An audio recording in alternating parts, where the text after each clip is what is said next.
Hi, నా పేరు Revanth. I'm a entrepreneur. నాకు ఈ స్టార్టప్స్ అన్న, బిజినెసెస్ అన్న, ఫైనాన్స్ డిపార్ట్మెంట్ అన్న చాలా ఇష్టం. So I want to talk something about startup versus businesses. అది స్టార్టప్కి బిజినెస్కి తేడా ఏంటి, అది స్టార్టప్లో ఏం జరుగుతుంది, బిజినెస్లో ఏం జరుగుతుంది, అసలు స్టార్టప్లో ఉన్న బ్యాక్లాగ్స్ ఏంటి, బిజినెస్లో ఉన్న బ్యాక్లాగ్స్ ఏంటి, మనం స్టార్టప్లో ఎక్కువ డబ్బులు సంపాదించవచ్చా, బిజినెస్లో ఎక్కువ డబ్బులు సంపాదించవచ్చా, చాలామందికి ఉన్న క్వశ్చన్ ఇది. సో మనం ఈ వీడియోలో అయితే మాట్లాడదాం బిజినెసెస్ అనే బట్టి వచ్చే మనకి ప్రతి ఒక్కటి లైక్ పికిల్స్ కానీ, ఇప్పుడు అసలు ఫేమస్తో నడుస్తూ ఉంది పికిల్స్ కానీ, షాప్స్, కిరాణా షాప్, సూపర్ మార్కెట్స్ అనేవి బిజినెసెస్ అనమాట.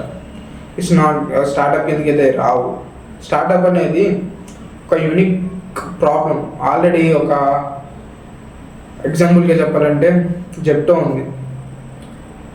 ఆల్రెడీ డెలివరీ సర్వీసెస్ ఉన్నా కానీ జెప్టో ఎందుకు ఇప్పుడు ఫేమస్ అవుతుంది? Because of 10 minutes delivery.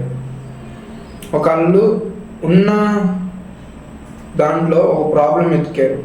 కస్టమర్స్కి 10 minutes లోపల వాళ్ళ గ్రోసరీస్ కానీ, ఎలక్ట్రానిక్ డివైజెస్ కానీ అవసరమైన తీసుకొచ్చి ఇవ్వచ్చు. అక్కడ గ్యాప్ అనేది కనిపెట్టారు.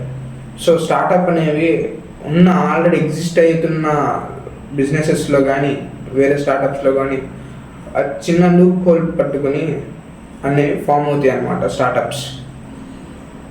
సో దేనికి ఎక్కువ రిస్కీ ఫ్యాక్టర్ ఉందంటే స్టార్టప్స్కి ఎక్కువ రిస్కీ ఫ్యాక్టర్ ఉంది. ఎందుకంటే ఎక్కువ అమౌంట్ ఇన్వెస్ట్ చేయాలి. మనం పెట్టిన అమౌంట్ రిటర్న్ వస్తాయి, కానీ స్టార్టప్ సక్సెస్ అయితేనే వస్తుంది. బట్ బిజినెస్ అలా కాదు. ఆల్రెడీ ఎగ్జిస్టెన్స్లో ఉన్న బిజినెస్కే మనం మళ్ళీ బిజినెస్ చేస్తాం. సో ఎవరైనా కొనుక్కుంటారు. మనం రిటర్న్ పెట్టిన డబ్బులు ఖచ్చితంగా రిటర్న్ వస్తాయి. బట్ స్టార్టప్స్లో అలా కావు. They have less chances return వస్తాయి. సో ఒక స్టార్టప్ని ఎలా స్టార్ట్ చేయాలి అండ్ బిజినెస్ని ఎలా స్టార్ట్ చేయాలి అని తెలుసుకోవాలనుకుంటే కామెంట్ చేయండి. I will explain.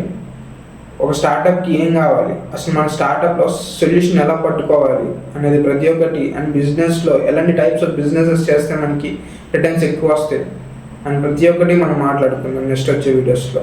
మీకు ఇంట్రెస్ట్ ఉంటే కామెంట్ చేయండి. ఇంకో వీడియో చేస్తా వాటి మీద. Thank you. Bye bye.